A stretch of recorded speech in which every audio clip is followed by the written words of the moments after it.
ಎಲ್ಲರಿಗೂ ನಮಸ್ಕಾರ. Arvind Nayak KSP YouTube ಚಾನಲ್ಗೆ ಎಲ್ಲರಿಗೂ ಸುಸ್ವಾಗತ. ಕರ್ನಾಟಕ ದರ್ಶನದ ಮುಂದುವರೆದ ಭಾಗವಾದ ಇಂದಿನ ತರಗತಿಯಲ್ಲಿ ದಕ್ಷಿಣ ಕನ್ನಡ ಜಿಲ್ಲೆಯ ಬಗ್ಗೆ ಸಂಪೂರ್ಣವಾದ ಅಧ್ಯಯನ ಮಾಡ್ತಾ ಹೋಗೋಣ. ಅಂದರೆ ದಕ್ಷಿಣ ಕನ್ನಡ ಜಿಲ್ಲೆಯು ಐತಿಹಾಸಿಕವಾಗಿ ಎಷ್ಟು ಪ್ರಸಿದ್ಧಿಯಾಗಿದೆ, ಅಲ್ಲಿ ಕಂಡುಬರುವಂತಹ ಪ್ರಮುಖ ದೇವಸ್ಥಾನಗಳು ಮತ್ತು ಅಲ್ಲಿ ಕಂಡುಬರುವಂತಹ ಸ್ವಾತಂತ್ರ್ಯ ಹೋರಾಟಗಾರರು ನಮ್ಮ ಸ್ಪರ್ಧಾತ್ಮಕ ಪರೀಕ್ಷೆಗೆ ಎಷ್ಟು ಉಪಯುಕ್ತ ಇದೆಯಲ್ಲ ಅಷ್ಟು ಮಾಹಿತಿಯನ್ನು ನಾವು ತಿಳಿದುಕೊಳ್ತಾ ಹೋಗೋಣ.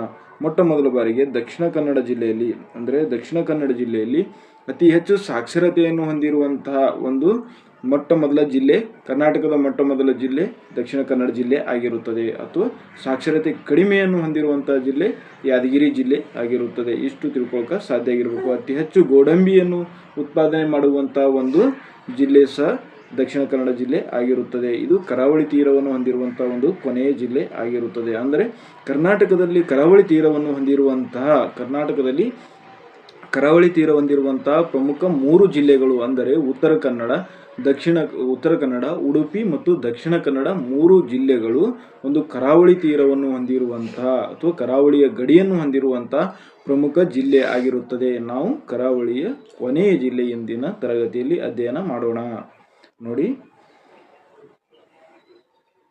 ಈ ಕರಾವಳಿ ಜಿಲ್ಲೆ ಬಗ್ಗೆ ಅಧ್ಯಯನ ಮಾಡುವುದಕ್ಕಿಂತ ಮುಂಚೆ ನಾವು 2 ಕ್ವಶನ್ ಅಥವಾ ಮಲ್ಟಿಪಲ್ ಚಾಯ್ಸ್ ಕ್ವಶನ್ ಅನ್ನು ನೋಡಿಕೊಂಡು ಮುಂದೆ ಇದರ ಬಗ್ಗೆ ಅಧ್ಯಯನ ಮಾಡೋಣ. ಮೊಟ್ಟ ಮೊದಲ ಪ್ರಶ್ನೆ ಅಥವಾ ದಕ್ಷಿಣ ಕನ್ನಡ ಜಿಲ್ಲೆಯ ದಕ್ಷಿಣ ಕನ್ನಡ ಜಿಲ್ಲೆಯ ಪ್ರಧಾನ ಕಚೇರಿ ಅಥವಾ ಹೆಡ್ ಕ್ವಾರ್ಟರ್ಸ್ ಯಾವ ನಗರದಲ್ಲಿದೆ ಅಂದರೆ, ಈಗ ಉದಾಹರಣೆ ವಿಜಯಪುರ ಜಿಲ್ಲೆಯಲ್ಲಿ ತಗೊಂಡೆ ವಿಜಯಪುರ ಅನ್ನೋದೇ ನಗರವಾಗಿದೆ. ಅಥವಾ ಬಾಗಲಕೋಟ್ ತಗೊಂಡೆ ಬಾಗಲಕೋಟ್ ಅನ್ನೋದೇ ನಗರವಾಗಿದೆ. ಅದೇ ರೀತಿ ದಕ್ಷಿಣ ಕನ್ನಡವನ್ನು ನಾವು ತೆಗೆದುಕೊಂಡಾಗ ದಕ್ಷಿಣ ಕನ್ನಡ ಅನ್ನುವ ನಗರ ಇರುವುದಿಲ್ಲ. ಹಾಗಾಗಿ ಅದರ ಪ್ರಧಾನ ಕೇಂದ್ರ ಕಚೇರಿ ಅಥವಾ ಅದರ ಹೆಡ್ ಕ್ವಾರ್ಟರ್ಸ್ ಎಲ್ಲಿದೆ ಅಂದರೆ ಮಂಗಳೂರಿನಲ್ಲಿ ಕಂಡುಬರುತ್ತದೆ. ಇದು ನೀವು ನೆನಪಿಟ್ಕೊಳ್ಳೋಕೆ ಸಾಧ್ಯ ಆಗಿರಬೇಕು. ಅದೇ ರೀತಿ ಉತ್ತರ ಕನ್ನಡ ಜಿಲ್ಲೆಯ ಹೆಡ್ ಕ್ವಾರ್ಟರ್ಸ್ ಬರುವುದು ಕಾರವಾರದಲ್ಲಿ. ಅದೇ ರೀತಿ ಕೊಡಗು ಜಿಲ್ಲೆಯ ಹೆಡ್ ಕ್ವಾರ್ಟರ್ಸ್ ಕಂಡು ಬರುವುದು ಮಡಿಕೇರಿಯಲ್ಲಿ ಅಂತ ನೀವು ನೆನಪಿಟ್ಕೊಳ್ಳೋಕೆ ಸಾಧ್ಯ ಆಗಿರಬೇಕು. ನೋಡಿ, ಮಂಗಳೂರು ಸರಿಯಾದ ಉತ್ತರ. ಕರ್ನಾಟಕದ ಏಕೈಕ ಪ್ರಮುಖ ಬಂದರು ಯಾವುದು ಅಂದರೆ ಭಾರತ ದೇಶದಲ್ಲಿ ಒಟ್ಟು 13 ಪ್ರಮುಖ ಬಂದರುಗಳದವಲ್ಲ, ಅದರಲ್ಲಿ ಕರ್ನಾಟಕದ ಏಕೈಕ ಬಂದರು ಯಾವುದು ಅಂತ ಕೇಳಿದಾನೆ. ಕಾರವಾರ ಪೋರ್ಟ್, ಮಲ್ಪೆ ಪೋರ್ಟ್ ಮತ್ತು ನ್ಯೂ ಮಂಗಳೂರು ಪೋರ್ಟ್ ಮತ್ತು ಬೇಲಿಕೇರಿ ಪೋರ್ಟ್, ಇದರಲ್ಲಿ ಯಾವುದು ಸರಿಯಾದ ಉತ್ತರ ಅಂತ ನೀವು ಕಾಮೆಂಟ್ ಮೂಲಕ ತಿಳಿಸೋಕೆ ಸಾಧ್ಯ ಆಗಿರಬೇಕು. ನೋಡಿ, ಇದು ಸರಿಯಾದ ಉತ್ತರ new Mangaluru port. New Mangalore Port was declared India's 9th major port on May 4, 1974, but formally inaugurated by Indian first woman Prime Minister Indira Gandhi January 11, 1975. ಹಾಗಾಗಿ ಅಂದರೆ 1974 ಮೇ 4ರಂದು ಭಾರತದ 9ನೇ ಪ್ರಮುಖ ಬಂದರು ಎಂದು ಅಧಿಕೃತವಾಗಿ ಘೋಷಣೆ ಆಗ್ತದೆ. ಆದರೆ ಅದನ್ನು ಸಾಂಪ್ರದಾಯಿಕವಾಗಿ ಉದ್ಘಾಟನೆ ಮಾಡಿದ್ದು ಭಾರತ ದೇಶದ ಮೊಟ್ಟ ಮೊದಲ ಮಹಿಳಾ ಪ್ರಧಾನಮಂತ್ರಿಯಾದಂಥ ಇಂದಿರಾ ಗಾಂಧಿಯವರು ಜನವರಿ 11, 1975ರಂದು ಏನು ಮಾಡ್ತಾರಂದ್ರೆ ಈ ನ್ಯೂ ಮಂಗಳೂರು ಪೋರ್ಟನ್ನು ಉದ್ಘಾಟನೆ ಮಾಡ್ತಾರೆ. ಬಟ್ ಅಧಿಕೃತವಾಗಿ ಘೋಷಣೆ ಆಗಿದ್ದು 1974 ಮೇ 4ರಂದು ಇದು ಏನಾಗಿರುತ್ತೆ, ಅಧಿಕೃತವಾಗಿ ಘೋಷಣೆ ಆಗಿರುತ್ತೆ. ಕರ್ನಾಟಕದ ಏಕೈಕ ಪ್ರಮುಖ ಬಂದರು ಇದು ಆಗಿರುತ್ತದೆ. ಭಾರತ ದೇಶದಲ್ಲಿ ಒಟ್ಟು 13 ಪ್ರಮುಖ ಬಂದರುಗಳಲ್ಲಿ ಇದು 9ನೇ ಅತ್ಯಂತ ಪ್ರಮುಖ ಬಂದರು ಆಗಿರುತ್ತದೆ ಅಂತ ಇದು ನೆನಪಿಟ್ಕೊಳ್ಳೋಕೆ ಸಾಧ್ಯ ಆಗಿರಬೇಕು. ಮುಂದೆ ಹೋಗೋಣ. ನೋಡಿ, ಏಕೀಕರಣದ ಪೂರ್ವ ಮಂಗಳೂರು ಅಂದರೆ ನಾನು ಸ್ವಲ್ಪ ಇದ್ರ ಬಗ್ಗೆ ಇತಿಹಾಸ ಹೇಳ್ತೇನೆ. 1956 ನವೆಂಬರ್ 1ರಂದು ಏನಾಗ್ತದೆ ಅಂದ್ರೆ ಕರ್ನಾಟಕ ಏಕೀಕರಣ ಆಗ್ತದ. ಆ ಸಮಯದಲ್ಲಿ 14 ಜಿಲ್ಲೆಗಳು ಉದಯವಾಗ್ತವ.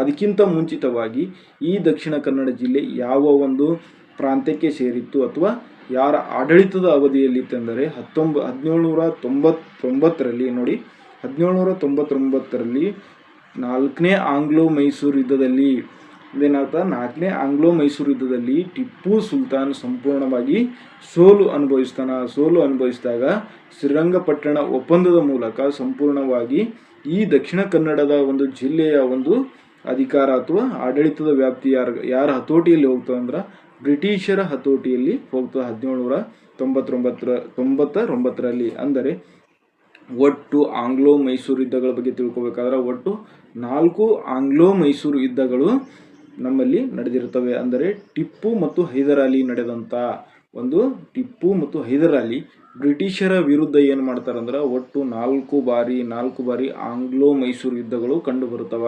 ಅದರ ಬಗ್ಗೆ ಅಥವಾ 1767ರಿಂದ 69ರಲ್ಲಿ ಮೊದಲ ಆಂಗ್ಲೋ ಮೈಸೂರು ಯುದ್ಧ ಏನಾಗ್ತದೆ ಅಂದ್ರೆ ಟಿಪ್ಪು ಸುಲ್ತಾನ್ ಬ್ರಿಟಿಷರ ವಿರುದ್ಧ ಹೋರಾಡ್ತಾನ. ಮತ್ತೆ ನೆಕ್ಸ್ಟ್ ಎರಡನೇ ಆಂಗ್ಲೋ ಮೈಸೂರು 1780ರಿಂದ 84ರವರೆಗೆ ಎರಡನೇ ಆಂಗ್ಲೋ ಮೈಸೂರು ಯುದ್ಧ ಆಗ್ತದೆ. ಆದ ಸಮಯದಲ್ಲಿ 1782ರಲ್ಲಿ ಹೈದರಾಲಿ ಸಂಪೂರ್ಣವಾಗಿ ಏನಾಗ್ತಾನ ಮರಣವಾಗ್ತಾನ. ನಂತರ 1782ರಿಂದ ಟಿಪ್ಪು ಸುಲ್ತಾನ ಈ ಯುದ್ಧದ ಮುಂದಾಳತ್ವವನ್ನು ವಹಿಸ್ಕೋತಾನ. ಮುಂದೆ ಅಂದ್ರೆ 1ನೇ ಆಂಗ್ಲೋ ಮೈಸೂರು ಯುದ್ಧ ಮದ್ರಾಸ್ ಒಪ್ಪಂದದಿಂದ ಕೊನೆಗೊಳ್ತು.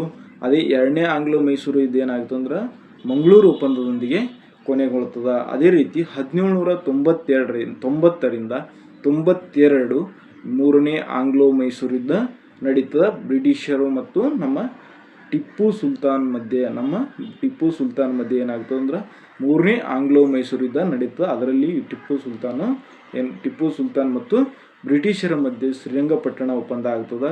ಕೊನೆಗೆ 1799 ಮೇನಲ್ಲಿ ಏನಾಗ್ತದೆ ಅಂದ್ರೆ 4ನೇ ಆಂಗ್ಲೋ ಮೈಸೂರು ಯುದ್ಧ ನಡೀತದ. ಏನು ಬ್ರಿಟಿಷರು ಮತ್ತು ಟಿಪ್ಪು ಸುಲ್ತಾನ್ ಮಧ್ಯೆ. ಇದರಲ್ಲಿ ಸಂಪೂರ್ಣವಾಗಿ ಟಿಪ್ಪು 1799 ಮೇಯಲ್ಲಿ ಸಂಪೂರ್ಣವಾಗಿ ಸೋಲನ್ನು ಒಪ್ಪಿಕೊಳ್ತಾನ. ನಂತರ ಅವನ ಸಾಮ್ರಾಜ್ಯದ ಒಂದು ಭಾಗವಾದ ದಕ್ಷಿಣ ಕನ್ನಡ ಅದಲ್ಲ, ಇದು ಸಹ ಒಂದು ಬ್ರಿಟಿಷರ ಒಂದು ಆಡಳಿತಕ್ಕೆ ಅಥವಾ ಅವರ ಆಧಿಪತ್ಯಕ್ಕೆ ಹೋಗ್ತದ. ಅದು ಇಷ್ಟು ನಾವು ತಿಳ್ಕೊಳ್ಳೋಕೆ ಸಾಧ್ಯ ಆಗಿರಬೇಕು. ಮುಂದೆ ಇದು ಏನಾಗ್ತದೆ 1799ರಲ್ಲಿ ಟಿಪ್ಪು ಸುಲ್ತಾನ್ ಸೋತ ನಂತರ ಕರಾವಳಿ ಪ್ರದೇಶದ ಬ್ರಿಟಿಷರ ವಶಕ್ಕೆ ಸೇರಿ ಮದ್ರಾಸ್ ಪ್ರಾಂತ್ಯದ ಒಂದು ಭಾಗವಾಯಿತು ಈ ದಕ್ಷಿಣ ಕನ್ನಡ ಜಿಲ್ಲೆ. ಅದೇ ರೀತಿ ನೋಡಿ 1760ರವರೆಗೆ ಈ ದಕ್ಷಿಣ ಕನ್ನಡ ಮತ್ತು ಉತ್ತರ ಕನ್ನಡತೆ ಬೇರೆ ಇರಲಿಲ್ಲ. 1760ರಲ್ಲಿ ದಕ್ಷಿಣ ಕನ್ನಡ ಮತ್ತು ಉತ್ತರ ಕನ್ನಡ ಎರಡು ಡಿವೈಡ್ ಆದವು. ಮುಂದೆ ಏನಾಗ್ತದೆ ಅಂದ್ರೆ ಅಂದರೆ ದಕ್ಷಿಣ ಕನ್ನಡ ಮತ್ತು ಉತ್ತರ ಕನ್ನಡ ಉದಯವಾಗಿ ಏನಾಯಿತು ಅಂದ್ರೆ ಈ ಉತ್ತರ ಕನ್ನಡ ಮುಂಬೈ ಪ್ರಾಂತ್ಯದ ಒಂದು ಭಾಗವಾದರೆ ದಕ್ಷಿಣ ಕನ್ನಡ ಮದ್ರಾಸ್ ಪ್ರಾಂತ್ಯದ ಒಂದು ಭಾಗವಾಗಿರುತ್ತದೆ. ಮುಂದೆ 1862ರಲ್ಲಿ ದಕ್ಷಿಣ ಕನ್ನಡ ಜಿಲ್ಲೆಯನ್ನು ನೋಡಿ 1860ರಲ್ಲಿ ಎರಡು ಡಿವೈಡ್ ಆದವು. ಮುಂದೆ 1862ರಲ್ಲಿ ದಕ್ಷಿಣ ಕನ್ನಡ ಜಿಲ್ಲೆ ಮದ್ರಾಸ್ ಪ್ರಾಂತ್ಯಕ್ಕೆ ಸೇರಿದ್ರೆ ಉತ್ತರ ಕನ್ನಡ ಜಿಲ್ಲೆ ಉತ್ತರ ಕನ್ನಡ ಜಿಲ್ಲೆಯು ಮುಂಬೈ ಪ್ರಾಂತ್ಯಕ್ಕೆ ಸೇರ್ಪಡೆ ಆಗ್ತದೆ. ಅದೇ ರೀತಿ ದಕ್ಷಿಣ ಕನ್ನಡ ಜಿಲ್ಲೆಯಿಂದ 1997ರಲ್ಲಿ ಉಡುಪಿ ಜಿಲ್ಲೆಯೂ ಸಹ ಉದಯವಾಗ್ತಾ ಬಂತು.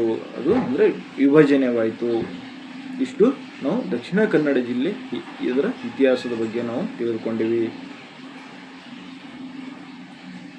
ನೋಡಿ, ದಕ್ಷಿಣ ಕನ್ನಡ ಜಿಲ್ಲೆಯಲ್ಲಿ ಕಂಡುಬರುವಂಥ ಪ್ರಮುಖ ಒಂದು ನಗರ ಮೂಡುಬಿದಿರೆ ಎಷ್ಟು ಪ್ರಮುಖವಿದೆ ಅಂದರೆ ಅಲ್ಲಿ 1000 ಕಂಬಗಳ ಬಸದಿ, ಜೈನರ ಒಂದು 1000 ಕಂಬಗಳ ಒಂದು ಬಸದಿಯೂ ಸಹ ಕಂಡುಬರುತ್ತದೆ. ಅದೇ ರೀತಿಯಾಗಿ ಇದು ಮೂಡಬಿದಿರೆಯನ್ನು ಜೈನರ ಕಾಶಿ ಎಂದೂ ಸಹ ಕರೀತಾರೆ. ಮತ್ತು ಚೌಟ್ ಅರಸರ ಒಂದು ರಾಜಧಾನಿ ಅಥವಾ ಪಟ್ಟಣವಾಗಿ ಇದೊಂದು ಐತಿಹಾಸಿಕವಾದ ಒಂದು ಹಿನ್ನೆಲೆಯನ್ನು ಹೊಂದಿರುತ್ತದೆ. ಅದೇ ರೀತಿ ಈ ಮೂಡಬಿದಿರೆ ಅದಲ್ಲ, ಭರತೇಶ ವೈಭವ ಬರೆದಂತಹ ರತ್ನಾಕರ ವರ್ಣಿ, ಈ ರತ್ನಾಕರ ವರ್ಣಿಯಾದ ಭರತೇಶ ವೈಭವ ಎಂಬ ಕೃತಿಯನ್ನು ಬರೆದಂಥ ರತ್ನಾಕರ ವರ್ಣಿ ಸಹ ಈ ಮೂಡಬಿದಿರೆಯವರು. ಅದು ಸಹ ನೀವು ನೆನಪಿಟ್ಕೊಳ್ಳೋಕೆ ಸಾಧ್ಯ ಆಗಿರಬೇಕು. ಅದೇ ರೀತಿ ದಕ್ಷಿಣ ಕನ್ನಡ ಜಿಲ್ಲೆಯಲ್ಲಿ ಕಂಡುಬರುವಂತಹ ಒಂದು ಪ್ರಮುಖ ದೇವಸ್ಥಾನ ಕುಕ್ಕೆ ಸುಬ್ರಹ್ಮಣ್ಯ ದೇವಸ್ಥಾನ. ಇದು ಸಹ ತುಂಗಭದ್ರಾ ನದಿಯ ಒಂದು ಉಪನದಿಯಾದಂಥ ಕುಮಾರಧಾರಾ ನದಿಯ ಒಂದು ತೀರದಲ್ಲಿ ಕಂಡುಬರುವಂಥ ನೇತ್ರಾವತಿ ನದಿಯ ಒಂದು ಉಪನದಿಯಾದಂಥ ಕುಮಾರಧಾರಾ ನದಿಯ ತೀರದಲ್ಲಿ ಕಂಡುಬರುವಂಥ ಒಂದು ಪ್ರಮುಖ ದೇವಸ್ಥಾನವಾಗಿರುತ್ತದೆ. ಪರೀಕ್ಷೆಯಲ್ಲಿ ಏನು ಮಾಡ್ತಾನಂದರೆ ಈ ಒಂದು ವೇಳೆ ಕುಮಾರಧಾರಾ ನದಿ ಕೊಡಲಿಲ್ಲ ಅಂದರೆ, ಒಂದು ವೇಳೆ ನೇತ್ರಾವತಿ ನದಿ ಏನಾದರೂ ಕೊಟ್ಟಿದ್ದ ಅಂದ್ರೆ ನೀವು ನೇತ್ರಾವತಿ ನದಿಯ ತೀರದಲ್ಲಿದೆ ಅಂತ ನೀವು ಉತ್ತರಿಸಕ್ಕೆ ಸಾಧ್ಯ ಆಗಿರಬೇಕು. ಯಾಕೆಂದರೆ ನೇತ್ರಾವತಿ ನದಿಯ ಉಪನದಿನೇ ಕುಮಾರಧಾರಾ ನದಿ ಆಗಿರುತ್ತದೆ. ಇದಿಷ್ಟು ನೆನ್ಪಿಟ್ಕೊಳ್ಳೋಕೆ ಸಾಧ್ಯ ಆಗಿರಬೇಕು. ಅದೇ ರೀತಿ ಈಗ ನೋಡಿ,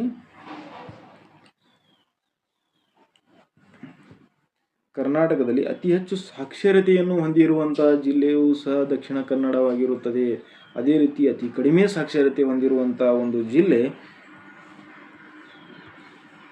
ಯಾದಗಿರಿ ಜಿಲ್ಲೆ ಆಗಿರುತ್ತದೆ. ಯಾದಗಿರಿ ಜಿಲ್ಲೆ ಸಹ ಅತಿ ಕಡಿಮೆ ಸಾಕ್ಷರತೆ ಹೊಂದಿರುವಂತಹ ಒಂದು ಜಿಲ್ಲೆ ಯಾದಗಿರಿಯೂ ಸಹ ಆಗಿರುತ್ತದೆ. ಇದು ಸಹ ನೆನಪಿಟ್ಕೊಳ್ಳೋಕೆ ಸಾಧ್ಯ ಆಗಿರಬೇಕು. ಇದು 2011ರ ಜನಗಣತಿಯ ಅಂಕಿಅಂಶಗಳು ಆಗಿರುತ್ತವೆ. ಅತಿ ಹೆಚ್ಚು ಗೋಡಂಬಿಯನ್ನು ಉತ್ಪಾದನೆ ಮಾಡುವಂತಹ ಒಂದು ಜಿಲ್ಲೆಯೂ ಸಹ ದಕ್ಷಿಣ ಕನ್ನಡ ಜಿಲ್ಲೆ ಆಗಿರುತ್ತದೆ. ತುಳುನಾಡು ಎಂದು ಸಹ ಕರೆಯುತ್ತೇವೆ. ಅತಿ ಹೆಚ್ಚು ತುಳು ಮಾತನಾಡುವ ಜನ ಸಹ ದಕ್ಷಿಣ ಕನ್ನಡದಲ್ಲಿ ಕಂಡುಬರುತ್ತಾರೆ. ಅದೇ ರೀತಿ ಆವಾಗಲೇ ಹೇಳ್ದಲ್ಲ, ನವಮಂಗಳೂರು ಬಂದರು, ಆವಾಗಲೇ ಹೇಳಿದೆ 9ನೇ ಒಂದು ಪ್ರಧಾನ ಬಂದರು. ಆವಾಗಲೇ ನವಮಂಗಳೂರು ಬಂದರು ಅಥವಾ ನ್ಯೂ ಮಂಗಳೂರು ಪೋರ್ಟ್ ಬಗ್ಗೆ ನಾನು ತಿಳಿಸಿಕೊಟ್ಟಿದ್ದೆ. ಅಂದರೆ ಇದು 1974ರಲ್ಲಿ ಏನಾಯಿತು ಅಂದ್ರೆ ಅಧಿಕೃತವಾಗಿ ಘೋಷಣೆ ಅಥವಾ ಅಂದಿನ ಪ್ರಧಾನಮಂತ್ರಿಯವರದಲ್ಲ ಇಂದಿರಾ ಗಾಂಧಿಯವರು 1975 ಜನವರಿ 11ರಂದು ಏನು ಮಾಡ್ತಾರಂದ್ರೆ ಇನಾಗ್ರೇಷನ್ ಉದ್ಘಾಟನೆ ಮಾಡ್ತಾರಂತೆ ನಾನು ಆವಾಗಲೇ ಹೇಳಿಕೊಟ್ಟಿದ್ದೆ. ಇದು ನೆನಪಿಟ್ಕೊಳ್ಳೋಕೆ ಸಾಧ್ಯ ಆಗಿರಬೇಕು. ಇದು ಭಾರತದ ಒಂದು 9ನೇ ಪ್ರಧಾನ, ಇದು ನೋಡ್ರಿ, ಭಾರತದ ಒಂದು 9ನೇ ಪ್ರಧಾನ ಬಂದರು ಸಹ ಆಗಿದೆ ನೋಡಿ. ಭಾರತದ ಒಂದು ಮೊಟ್ಟ ಮೊದಲ ಮೀನುಗಾರಿಕಾ ಕಾಲೇಜನ್ನು ಮೊಟ್ಟ ಮೊದಲ ಮೀನುಗಾರಿಕಾ ಕಾಲೇಜ್ ಕಂಡು ಬರುವುದು ಮಂಗಳೂರು ಜಿಲ್ಲೆಯಲ್ಲಿ ಅಂತ ನೀವು ನೆನಪಿಟ್ಕೊಳ್ಳೋಕೆ ಸಾಧ್ಯ ಆಗಿರಬೇಕು. ಇದರ ಒಂದು ಧ್ಯೇಯವಾಕ್ಯ ನೋಡಿ, ಈ ಮಂಗಳೂರು ಅಥವಾ ಮೀನುಗಾರಿಕಾ ಮಹಾವಿಶ್ವವಿದ್ಯಾಲಯ 1969ರಲ್ಲಿ ಏನಾಗ್ತದೆ, ಇದು ಸ್ಥಾಪನೆ ಮಾಡ್ತಾರೆ. ಇದು ಭಾರತದ ಮೊಟ್ಟ ಮೊದಲ ಮೀನುಗಾರಿಕಾ ವಿಶ್ವವಿದ್ಯಾಲಯ ಅಂತಲೂ ಸಹ ಕರಿತೀವಿ ಅಥವಾ ಮೊಟ್ಟ ಮೊದಲ ವಿಶ್ವವಿದ್ಯಾಲಯವಾಗಿದೆ. ಇದರ ಒಂದು ಧ್ಯೇಯವಾಕ್ಯ ಆರೋಗ್ಯ ಸಂಪತ್ತಿಗಾಗಿ ಮೀನು, piece for health and wealth, ಇದು ಒಂದು ಅದರ ಧ್ಯೇಯವಾಕ್ಯ ಆಗಿರುತ್ತದೆ. ಅದೇ ರೀತಿ ನಾವು ಜಾನಪದ ವಿಶ್ವವಿದ್ಯಾಲಯದ ಒಂದು ಧ್ಯೇಯವಾಕ್ಯ ಓದಿದ್ದೀವಿ, ಹೊನ್ನ ಬಿತ್ತೇವು ಹೊಲಕ್ಕೆಲ್ಲ. ಆ ರೀತಿ ಇದು ಸಹ ಒಂದು ಆರೋಗ್ಯ ಸಂಪತ್ತಿಗಾಗಿ ಮೀನು ಅಂತ ಇದರ ಒಂದು ಧ್ಯೇಯವಾಕ್ಯ ಆಗಿರುತ್ತದೆ.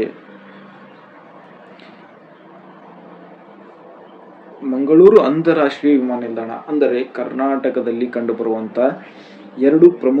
ಎರಡೇ ಅಂತಾರಾಷ್ಟ್ರೀಯ ವಿಮಾನ ನಿಲ್ದಾಣಗಳು ಕರ್ನಾಟಕದಲ್ಲಿ ಕಂಡುಬರುತ್ತವೆ. ಅದರಲ್ಲಿ ಮಂಗಳೂರು ಅಂತಾರಾಷ್ಟ್ರೀಯ ವಿಮಾನ ನಿಲ್ದಾಣವು ಸಹ ಒಂದಾಗಿರುತ್ತದೆ. ಇನ್ನೊಂದು ಕೆಂಪೇಗೌಡ ಅಂತಾರಾಷ್ಟ್ರೀಯ ವಿಮಾನ ನಿಲ್ದಾಣ ಬೆಂಗಳೂರು ಅಥವಾ ದೇವನಹಳ್ಳಿಯಲ್ಲಿ ಕಂಡುಬರುವಂಥ, ಒಟ್ಟು ಕರ್ನಾಟಕದಲ್ಲಿ ಕಂಡುಬರುವಂಥ 2 ಅಂತಾರಾಷ್ಟ್ರೀಯ ವಿಮಾನ ನಿಲ್ದಾಣದಲ್ಲಿ ಒಂದು ಮಂಗಳೂರು ಅಂತಾರಾಷ್ಟ್ರೀಯ ವಿಮಾನ ನಿಲ್ದಾಣವು ಸಹ ಒಂದಾಗಿರುತ್ತದೆ. ಇದು ಪ್ರಸ್ತುತವಾಗಿ ಖಾಸಗಿಯವರ ಒಡೆತನಕ್ಕೆ ಕೊಟ್ಟಂತ ಒಂದು ಅಂತಾರಾಷ್ಟ್ರೀಯ ವಿಮಾನ ನಿಲ್ದಾಣ ಆಗಿರುತ್ತದೆ. ಅಂದರೆ ಇದು ಪ್ರಸ್ತುತ ಅದಾನಿ ಗ್ರೂಪ್ ಈ ವಿಮಾನ ನಿಲ್ದಾಣ ನಿರ್ವಹಣೆ ಮಾಡ್ತಿದೆ. 1951ರಲ್ಲಿ ಈ ಅಂತಾರಾಷ್ಟ್ರೀಯ ವಿಮಾನ ನಿಲ್ದಾಣವು ಅಂದಿನ ಭಾರತದ ಪ್ರಧಾನಿಯಾದಂಥ ಜವಾಹರ್ಲಾಲ್ ನೆಹರು ಅವರು ಉದ್ಘಾಟನೆ ಮಾಡ್ತಾರೆ. ಅದೇ ರೀತಿ ಮಂಗಳೂರು ಈ ದಕ್ಷಿಣ ಕನ್ನಡ ಜಿಲ್ಲೆಯಲ್ಲಿ ಕಂಡುಬರುವಂತಹ ಅಥವಾ ದಕ್ಷಿಣ ಕನ್ನಡ ಜಿಲ್ಲೆಯ ಹೆಡ್ ಕ್ವಾರ್ಟರ್ಸ್ ಅಥವಾ ಪ್ರಮುಖ ನಗರವಾದಂತಹ ಮಂಗಳೂರು ನೇತ್ರಾವತಿ ಮತ್ತು ಗುರುಪುರ ನದಿ ಕೂಡಿ ಸಮುದ್ರ ಸೇರುವಡೆ ಈ ನಗರವನ್ನು ನಿರ್ಮಾಣವಾಗಿರುತ್ತದೆ. ಇದು ಒಂದು ದಕ್ಷಿಣ ಕನ್ನಡ ಜಿಲ್ಲೆಯ ಒಂದು ಕೇಂದ್ರ ಕಚೇರಿಯನ್ನು ಹೊಂದಿರುವಂತಹ ಪ್ರಮುಖ ನಗರವಾಗಿರುತ್ತದೆ. ಅದೇ ರೀತಿಯಾಗಿ ಉತ್ತರ ಕನ್ನಡ ಜಿಲ್ಲೆಯ ಒಂದು ಕೇಂದ್ರ ಕಚೇರಿ ಕಾರವಾರ, ಕೊಡಗು ಜಿಲ್ಲೆಯ ಒಂದು ಕೇಂದ್ರ ಕಚೇರಿ ಮಡಿಕೇರಿ, ಅದೇ ರೀತಿ ವಿಜಯನಗರ ಜಿಲ್ಲೆಯ ಒಂದು ಕೇಂದ್ರ ಕಚೇರಿ ಹೊಸಪೇಟೆ ಅಂತ ನೀವು ನೆನಪಿಟ್ಕೊಳ್ಳೋಕೆ ಸಾಧ್ಯ ಆಗಿರಬೇಕು. ದಕ್ಷಿಣ ಕನ್ನಡ ಜಿಲ್ಲೆಯಲ್ಲಿ ಆಚರಣೆ ಮಾಡುವಂತಹ ವಿಶೇಷ ಒಂದು ಆಚರಣೆಗಳು ಯಾವುವು ಕಂಬಳ.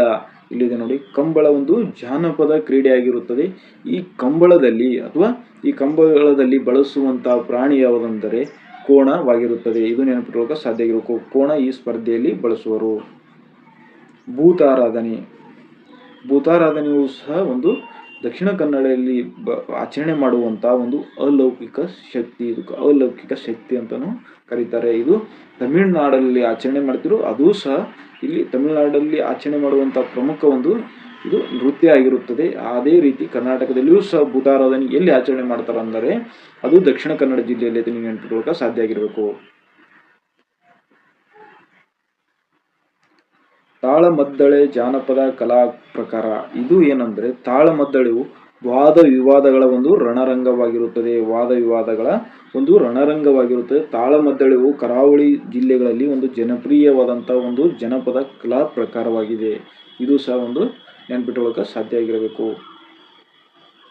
ಬ್ಯಾಂಕುಗಳ ಒಂದು ತವರೂರು. ದಕ್ಷಿಣ ಕನ್ನಡ ಜಿಲ್ಲೆಯನ್ನು ಬ್ಯಾಂಕುಗಳ ತವರೂರು ಅಂತ ಕರಿತೇವೆ. ಏಕೆಂದರೆ ನ್ಯಾಷನಲೈಸ್ಡ್ ರಾಷ್ಟ್ರೀಕೃತ 5 ಬ್ಯಾಂಕುಗಳು ದಕ್ಷಿಣ ಕನ್ನಡ ಜಿಲ್ಲೆಯಲ್ಲಿ ಸ್ಥಾಪನೆಯಾಗಿರುತ್ತವೆ. ಅಂದರೆ ಅವಿಭಜಿತ ದಕ್ಷಿಣ ಕನ್ನಡ ಜಿಲ್ಲೆಯಲ್ಲಿ, ಅಂದರೆ 1997ಕ್ಕಿಂತ ಮುಂಚೆ ಉಡುಪಿಯು ದಕ್ಷಿಣ ಕನ್ನಡ ಜಿಲ್ಲೆಯ ಒಂದು ಭಾಗವಾಗಿತ್ತು. ಆ ಸಮಯದಲ್ಲಿ 5 ಬ್ಯಾಂಕುಗಳು, 5 ರಾಷ್ಟ್ರೀಕೃತ ಬ್ಯಾಂಕುಗಳು ದಕ್ಷಿಣ ಕನ್ನಡ ಜಿಲ್ಲೆಯಲ್ಲೇ ಸ್ಥಾಪನೆಯಾಗಿರುತ್ತವೆ. ಹಾಗಾಗಿ ಬ್ಯಾಂಕುಗಳ ತವರೂರು ಅಥವಾ ಬ್ಯಾಂಕುಗಳ ತವರೂರು ಅಂತೆ ಪ್ರಸಿದ್ಧಿ ಆಗಿರುತ್ತದೆ. ನಂತರ ವಿಭಜನೆ ಆದ ನಂತರ ಕೆಲವು ಬ್ಯಾಂಕುಗಳು ಉಡುಪಿ ಜಿಲ್ಲೆಗೆ ಅಥವಾ ಉಡುಪಿ ಜಿಲ್ಲೆಯ ವ್ಯಾಪ್ತಿಗೆ ಒಳಪಟ್ಟಿರುತ್ತವೆ. ಒಟ್ಟು ಅವಿಭಜಿತ ದಕ್ಷಿಣ ಕನ್ನಡ ಜಿಲ್ಲೆಯಲ್ಲಿ ಎಷ್ಟು ಬ್ಯಾಂಕುಗಳು ಸ್ಥಾಪನೆಯಾಗಿದ್ದವು ಎಂದರೆ ಒಟ್ಟು 5 ಬ್ಯಾಂಕುಗಳು ಸ್ಥಾಪನೆಯಾಗಿರುತ್ತವೆ. ನೋಡಿ, ಒಂದು Canara bank, Karnataka bank, syndicate bank, Vijaya bank ಮತ್ತು ಕಾರ್ಪೊರೇಷನ್ ಬ್ಯಾಂಕ್. ಇವು ಒಟ್ಟು 5 ಬ್ಯಾಂಕುಗಳು ಅವಿಭಜಿತ ದಕ್ಷಿಣ ಕನ್ನಡ ಜಿಲ್ಲೆಯಲ್ಲಿ ಸ್ಥಾಪನೆಯಾದಂತಹ ಪ್ರಮುಖ ಬ್ಯಾಂಕುಗಳು ಆಗಿರುತ್ತವೆ. ಅದರ ಬಗ್ಗೆ ಸ್ವಲ್ಪ ಸಂಕ್ಷಿಪ್ತವಾದ ಒಂದು ಮಾಹಿತಿಯನ್ನು ನಾವು ತಿಳಿದುಕೊಳ್ಳೋಣ. ನೋಡಿ, ಕೆನರಾ ಬ್ಯಾಂಕ್. ಇದು ಕೆನರಾ ಬ್ಯಾಂಕ್ 1906ರಲ್ಲಿ ಸುಬ್ಬರಾವ್ ಪೈ ಅವರು ಸ್ಥಾಪನೆ ಮಾಡ್ತಾರೆ. ಇದು ಎಲ್ಲಿ ಸ್ಥಾಪನೆ ಮಾಡ್ತಾರೆ ಅಂದ್ರೆ ದಕ್ಷಿಣ ಕನ್ನಡ ಜಿಲ್ಲೆಯಲ್ಲಿ ಸ್ಥಾಪನೆ ಮಾಡ್ತಾರೆ. ಅದರ ಹೆಡ್ ಕ್ವಾರ್ಟರ್ಸ್, ಕೇಂದ್ರ ಕಚೇರಿ ಎಲ್ಲಿದೆ ಅಂದರೆ ಪ್ರಸ್ತುತ ಬೆಂಗಳೂರಿನಲ್ಲಿ ಕೇಂದ್ರ ಕಚೇರಿ ಹೊಂದಿರುತ್ತದೆ. ಇದು 1906ರಲ್ಲಿ ಸ್ಥಾಪನೆ ಮಾಡಿದ್ರು ಇದು ರಾಷ್ಟ್ರೀಕರಣ ಆಗಿದ್ದು 1969ರಲ್ಲಿ ಈ ಬ್ಯಾಂಕು ರಾಷ್ಟ್ರೀಕರಣ ಆಗುತ್ತಿದೆ. ಅಂದರೆ ಭಾರತದ ಪ್ರಧಾನಮಂತ್ರಿಯಾದಂಥ ಇಂದಿರಾ ಗಾಂಧಿಯವರು 1969ರಲ್ಲಿ 50 ಕೋಟಿಗಿಂತ ಹೆಚ್ಚು ಮೂಲ ಬಂಡವಾಳವನ್ನು ಹೊಂದಿರುವಂಥ ಒಟ್ಟು 14 ಬ್ಯಾಂಕುಗಳು ರಾಷ್ಟ್ರೀಕರಣ ಮಾಡ್ತಾರೆ. ಅದರಲ್ಲಿ ಈ 14 ಬ್ಯಾಂಕುಗಳಲ್ಲಿ ಕರ್ನಾಟಕದ 2 ಬ್ಯಾಂಕುಗಳು ಏನಾಗ್ತಾವ ಅಂದ್ರೆ ರಾಷ್ಟ್ರೀಕರಣಕ್ಕೆ ಒಳಪಡ್ತಾವ. ಯಾವುದಂದ್ರೆ ಕೆನರಾ ಬ್ಯಾಂಕ್ ಮತ್ತು ಸಿಂಡಿಕೇಟ್ ಬ್ಯಾಂಕ್ 1969ರಲ್ಲಿ ಈ ಏನಾಗ್ತವ ನ್ಯಾಷನಲೈಸ್ಡ್ ರಾಷ್ಟ್ರೀಕರಣ ಆಗ್ತಾವ. ಅಂದ್ರೆ ರಾಷ್ಟ್ರೀಕರಣ ಅಂದರೆ ಒಂದು ಖಾಸಗಿ ಒಡೆತನದಲ್ಲಿರುವಂತಹ ಬ್ಯಾಂಕು ಸರ್ಕಾರದ ಒಡೆತನಕ್ಕೆ ಏನಾಗ್ತದ ವರ್ಗಾವಣೆ ಆಗ್ತದ. ನೋಡಿ, ಸಿಂಡಿಕೇಟ್ ಬ್ಯಾಂಕ್ ಇದು ಪ್ರಸ್ತುತ ಏನಾಗ್ತದೆ ಅಂದ್ರೆ ಕೇಂದ್ರ ಕಚೇರಿ ಮಣಿಪಾಲದ ಒಂದು ಉಡುಪಿಯಲ್ಲಿದೆ. 1925ರಲ್ಲಿ ಸ್ಥಾಪನೆ ಆದಂಥ ಬ್ಯಾಂಕು. ಇದು ಸಹ ಹೇಳಿದೆ 1969ರಲ್ಲಿ ರಾಷ್ಟ್ರೀಕರಣವಾದಂಥ ಒಂದು ಪ್ರಮುಖ ಬ್ಯಾಂಕು. ಪ್ರಸ್ತುತ ಇದು ನೆನಪಿಟ್ಟುಕೊಳ್ಳಿ, ಪ್ರಸ್ತುತ ಸಿಂಡಿಕೇಟ್ ಬ್ಯಾಂಕ್ ಇಲ್ಲ. ಪ್ರಸ್ತುತವಾಗಿ ಈ ಸಿಂಡಿಕೇಟ್ ಬ್ಯಾಂಕು ಕೆನರಾ ಬ್ಯಾಂಕ್ನಲ್ಲಿ ಮರ್ಜ್ ಆಗಿರುತ್ತದೆ. ಇದು ಸಹ ನೆನಪಿಟ್ಟುಕೊಳ್ಳಕ್ಕೆ ಸಾಧ್ಯ ಆಗಿರಬೇಕು. ಕಾರ್ಪೊರೇಷನ್ ಬ್ಯಾಂಕ್ ಅದಲ್ಲ, ಇದು 1906ರಲ್ಲಿ ಸ್ಥಾಪನೆಯಾದಂಥ ಒಂದು ಪ್ರಮುಖ ಬ್ಯಾಂಕ್ ಆಗಿರುತ್ತದೆ. ಇದು ಯಾವಾಗ ರಾಷ್ಟ್ರೀಕರಣ ಆಯಿತು ಅಂದರೆ 1980ರಲ್ಲಿ ಅದೇ ಇಂದಿರಾ ಗಾಂಧಿಯವರು 200 ಕೋಟಿಗಿಂತ ಹೆಚ್ಚು ಮೂಲ ಬಂಡವಾಳ ಹೊಂದಿರುವಂತಹ 6 ಬ್ಯಾಂಕುಗಳು ರಾಷ್ಟ್ರೀಕರಣವಾಗ್ತವೆ. ಅದರಲ್ಲಿ ಕಾರ್ಪೊರೇಷನ್ ಬ್ಯಾಂಕ್ ಸಹ ಒಂದು, ಕರ್ನಾಟಕದ ಕಾರ್ಪೊರೇಷನ್ ಬ್ಯಾಂಕ್ ಸಹ ಒಂದು. ಇದು ನೆನಪಿಟ್ಕೊಳ್ಳೋಕೆ ಸಾಧ್ಯ ಆಗಿರಬೇಕು. ಈ ಕಾರ್ಪೊರೇಷನ್ ಬ್ಯಾಂಕ್ ಪ್ರಸ್ತುತವಾಗಿ ಯೂನಿಯನ್ ಬ್ಯಾಂಕ್ ಇಲ್ಲಿದೆ ನೋಡಿ, ಯೂನಿಯನ್ ಬ್ಯಾಂಕ್ ಆಫ್ ಇಂಡಿಯಾ ಜೊತೆ ವಿಲೀನವಾಗಿರುತ್ತದೆ. ವಿಜಯ ಬ್ಯಾಂಕ್ 1931 ಅಕ್ಟೋಬರ್ 23ರಂದು ಮಂಗಳೂರಿನಲ್ಲಿ ಸ್ಥಾಪನೆಯಾದಂಥ ಒಂದು ಪ್ರಮುಖ ಬ್ಯಾಂಕ್. ಈ ಸ್ಥಾಪಕರು A.V. ಶೆಟ್ಟಿ ಅವರು ಸ್ಥಾಪನೆ ಮಾಡ್ತಾ ಬರ್ತಾರೆ. ಇದು ಪ್ರಸ್ತುತವಾಗಿ ಬ್ಯಾಂಕ್ ಆಫ್ ಬರೋಡಾ ಜೊತೆ ಮರ್ಜ್ ಆಗಿರುತ್ತದೆ. ಬ್ಯಾಂಕ್ ಆಫ್ ಬರೋಡಾ ಜೊತೆ ವಿಲೀನವಾದಂಥ ಒಂದು ಪ್ರಮುಖ ಬ್ಯಾಂಕ್. ಪ್ರಸ್ತುತ ವಿಜಯ ಬ್ಯಾಂಕ್ ನಿಮಗೆ ಕಾಣುವುದಿಲ್ಲ. ಈ ವಿಜಯ ಬ್ಯಾಂಕು ಬ್ಯಾಂಕ್ ಆಫ್ ಬರೋಡಾ ಜೊತೆ ವಿಲೀನವಾದಂಥ ಒಂದು ಪ್ರಮುಖ ಬ್ಯಾಂಕ್ ಆಗಿರುತ್ತದೆ. ಕರ್ನಾಟಕ ಬ್ಯಾಂಕ್ ಇದೊಂದು ಖಾಸಗಿ ಒಡೆತನದ ಒಂದು ಬ್ಯಾಂಕ್ ಆಗಿರುತ್ತದೆ. ಇದರ ಕೇಂದ್ರ ಕಚೇರಿ ಮಂಗಳೂರು ಸಿಟಿ ಅಥವಾ ಬೆಂಗಳೂರು ನಗರದಲ್ಲಿ ಕಂಡುಬರುತ್ತದೆ. ಹೆಡ್ ಕ್ವಾರ್ಟರ್ಸ್ ಇದು 1924ರಲ್ಲಿ ಸ್ಥಾಪನೆಯಾದಂಥ ಒಂದು ಬ್ಯಾಂಕ್ ಆಗಿರುತ್ತದೆ. ಮುಂದೆ ನೋಡೋಣ, ಈ ದಕ್ಷಿಣ ಕನ್ನಡ ಜಿಲ್ಲೆಯಲ್ಲಿ ಕಂಡುಬರುವಂತ ಪ್ರಮುಖ ನದಿಗಳ ಬಗ್ಗೆ ತಿಳಿದುಕೊಳ್ಳೋಣ. ದಕ್ಷಿಣ ಕನ್ನಡ ಜಿಲ್ಲೆಯಲ್ಲಿ ಕಂಡುಬರುವಂತ ಒಂದು ಪ್ರಮುಖ ನದಿ ಬಗ್ಗೆ ತಿಳಿದುಕೊಳ್ಳೋಣ. ನೇತ್ರಾವತಿ ನದಿ.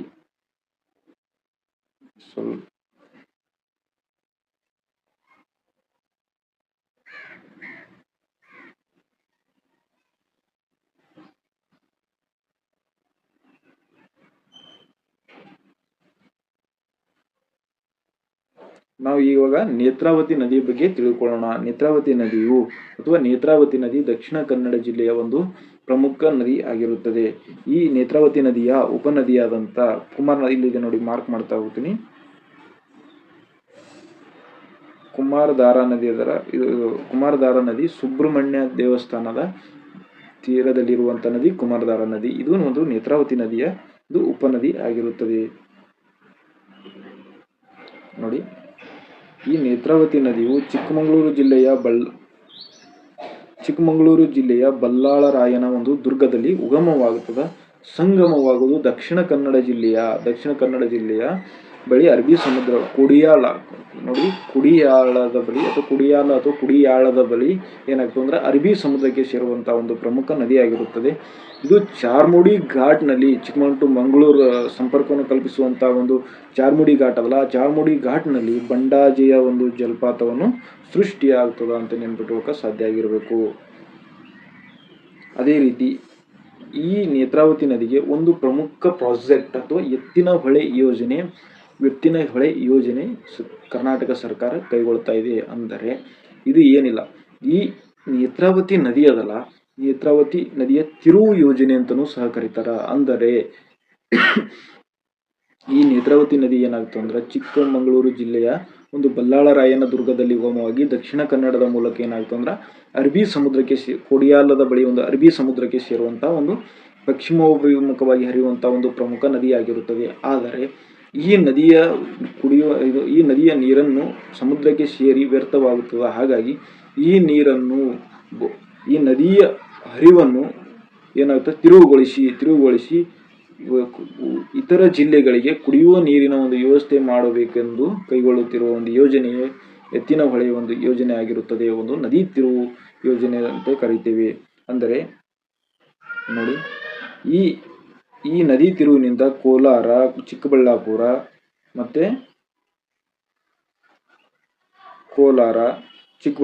ಮತ್ತೆ ತುಮಕೂರು, ಬೆಂಗಳೂರು ಗ್ರಾಮಾಂತರ, ರಾಮನಗರ ಅಲ್ಲ, ಈ ದಕ್ಷಿಣ ಜಿಲ್ಲೆ ರಾಮನಗರವನ್ನು ದಕ್ಷಿಣ ಬೆಂಗಳೂರು ಅನೌನ್ಸ್ ಮಾಡಿದ್ದಾರೆ. ಮತ್ತೆ ಹಾಸನ ಮತ್ತೆ ಚಿಕ್ಕಮಗಳೂರು ಜಿಲ್ಲೆಗಳಿಗೆ ಕುಡಿಯುವ ನೀರನ್ನು ಪೂರೈಸುವ ಸಲುವಾಗಿ ಈ ಯೋಜನೆ ಏನಾಗ್ತದೆ ಅಂದ್ರೆ ಕೈಗೊಳ್ತಾ ಇದ್ದಾರೆ.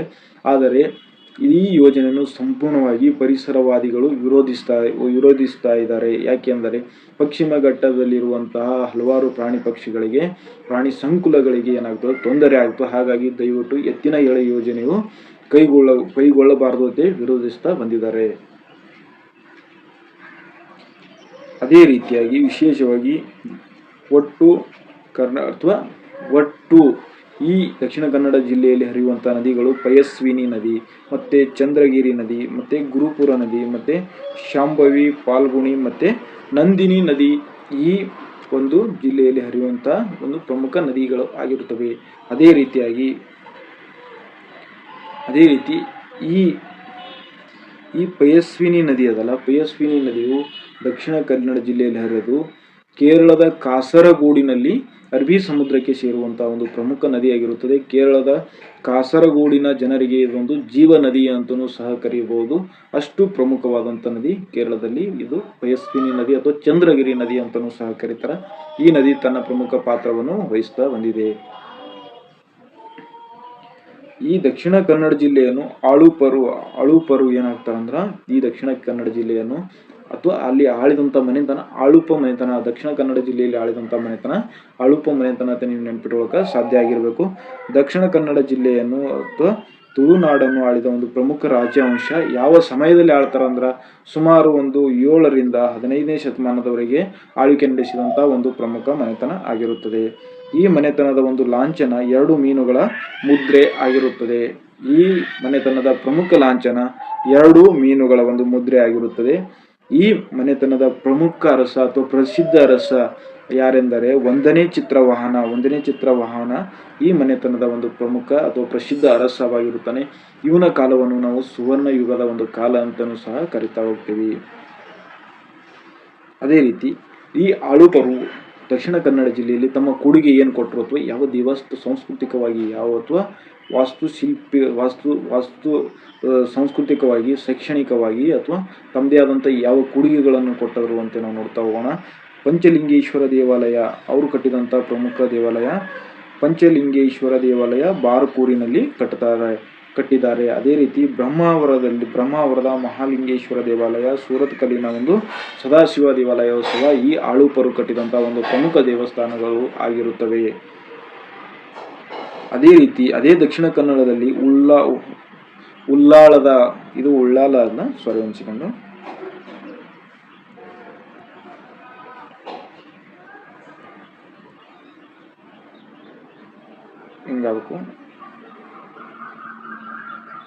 ಉಳ್ಳಾಳದ ಒಂದು ಚೌಟ ಮನೆತನದಲ್ಲ, ಈ ಚೌಟ ಮನೆತನವು ಸಹ ದಕ್ಷಿಣ ಕನ್ನಡ ಜಿಲ್ಲೆಯ ಸೋಮೇಶ್ವರ ಮತ್ತು ಪುತ್ತಿಗೆ ಮತ್ತು ಮೂಡುಬಿದಿರೆ ಅದಲ್ಲ, ಇವು ತಮ್ಮ ರಾಜಧಾನಿಯಾಗಿ ಆಳ್ವಿಕೆ ನಡೆಸಿದವು. ಯಾವುದು ಉಳ್ಳಾಳದ ಒಂದು ಚೌಟ ಮನೆತನ ಅಂತಲೂ ನೆನಪಿಟ್ಕೊಳ್ಳೋಕೆ ಸಾಧ್ಯ ಆಗಿರಬೇಕು.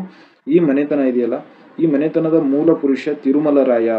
ಆದರೆ ಇವರು ಸ್ವತಂತ್ರ ಅರಸರಾಗಿರಲಿಲ್ಲ. ಹೊಯ್ಸಳರು ಮತ್ತು ವಿಜಯನಗರದ ಒಂದು ಸಾಮ್ರಾಜ್ಯದ ಸಾಮಂತರಾಗಿ ದಕ್ಷಿಣ ಕನ್ನಡ ಜಿಲ್ಲೆಯ ಸೋಮೇಶ್ವರ, ಪುತ್ತಿಗೆ ಪ್ರದೇಶ ತಮ್ಮ ರಾಜಧಾನಿಯಾಗಿ ಮಾಡಿಕೊಂಡು ಆಳ್ವಿಕೆ ಮಾಡ್ತಾ ಬರ್ತಿದ್ದರು. ಇದು ನೆನಪಿಟ್ಕೊಳ್ಳೋಕೆ ಒಂದು ಸಾಧ್ಯ ಆಗಿರಬೇಕು. ಅದೇ ರೀತಿ ಉಳ್ಳಾಳದ ಚೌಟ ಮನೆತನದಲ್ಲಿ ಪ್ರಸಿದ್ಧ ಒಬ್ಬ ಮಹಿಳೆ ಕಂಡು ಬರ್ತಾಳೆ. ಎಲ್ಲರಿಗೂ ನಿಮ್ಗೆ ಗೊತ್ತಿರುತ್ತೆ, ರಾಣಿ ಅಬ್ಬಕ್ಕ. ಈ ಉಳ್ಳಾಳ ಚೌಟ ಮನೆತನದಲ್ಲಿ ರಾಣಿ ಅಬ್ಬಕ್ಕದ್ದೇ ಅಥವಾ 16ನೇ ಶತಮಾನದಲ್ಲಿ ಆಳ್ವಿಕೆ ಮಾಡಿದಂಥ ರಾಣಿ ಅಬ್ಬಕ್ಕದಳಲ್ಲ, ಪೋರ್ಚುಗೀಸರ ವಿರುದ್ಧ 2 ಬಾರಿಯನ್ನು ಜಯಗಳಿಸಿದಂಥ ಭಾರತ ದೇಶದ ಪ್ರಮುಖ ಮಹಿಳೆ ಅಂತ ಸಹ ಕರೀಬಹುದು. ಇವಳು ಉಳ್ಳಾಳದ ಒಂದು ಚೌಟ ಮನೆತನದ ಪ್ರಸಿದ್ಧ ರಾಣಿ ಅಂತಲೂ ಕರೀಬಹುದು. ಇವಳ ಮೂಲ ಹೆಸರು ಬುಕ್ಕಾದೇವಿ ಆಗಿರುತ್ತದೆ. ಇವಳು ಪೋರ್ಚುಗೀಸರ ವಿರುದ್ಧ ಹೋರಾಟ ನಡೆಸಿ ಅವರನ್ನು ಸೋಲಿಸಿದಳು ಅಥವಾ 2 ಬಾರಿ ಯುದ್ಧವನ್ನು ಅವರು ಅಪೋಸಿಟ್ ಮಾಡಿದಳು ಅಂತ ನೆನಪಿಟ್ಕೊಳ್ಳೋಕೆ ಸಾಧ್ಯ ಆಗಿರಬೇಕು.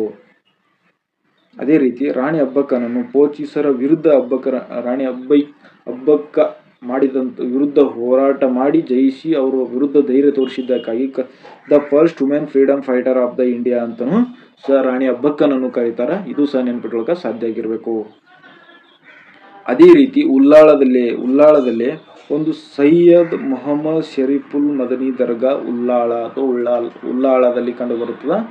ಇದು ನೆನಪಿಟ್ಕೊಳ್ಳೋಕೆ ಸಾಧ್ಯ ಆಗಿರಬೇಕು. ಏಕೆಂದರೆ ಈ ಸೈಯದ್ ಮೊಹಮ್ಮದ್ ಶರೀಫುಲ್ ಅವರು ಒಬ್ಬರು ಸೂಫಿ ಸಂತರಾಗಿರ್ತಾರೆ. ಇವರು ಏನಾಗುತ್ತೆ ಅಂದ್ರೆ ಈ ಮುಸ್ಲಿಮರಿಗೆ ಮದೀನಾ ಮತ್ತು ಮಕ್ಕ ಒಂದು ಪ್ರಸಿದ್ಧ ಒಂದು ಧಾರ್ಮಿಕ ಕೇಂದ್ರವಾಗಿರುತ್ತವೆ. ಅಲ್ಲಿಂದ ಬಂದು ಈ ದಕ್ಷಿಣ ಕನ್ನಡ ಜಿಲ್ಲೆಯ ಉಳ್ಳಾಳದಲ್ಲಿ ಏನಾಗ್ತಾರೆ, ತಮ್ಮ ಧಾರ್ಮಿಕ ಬೋಧನೆ ಮಾಡ್ತಾ ಇದ್ದಂಥ ಒಂದು ಸೂಫಿ ಸಂತರಾಗಿರುತ್ತಾರೆ.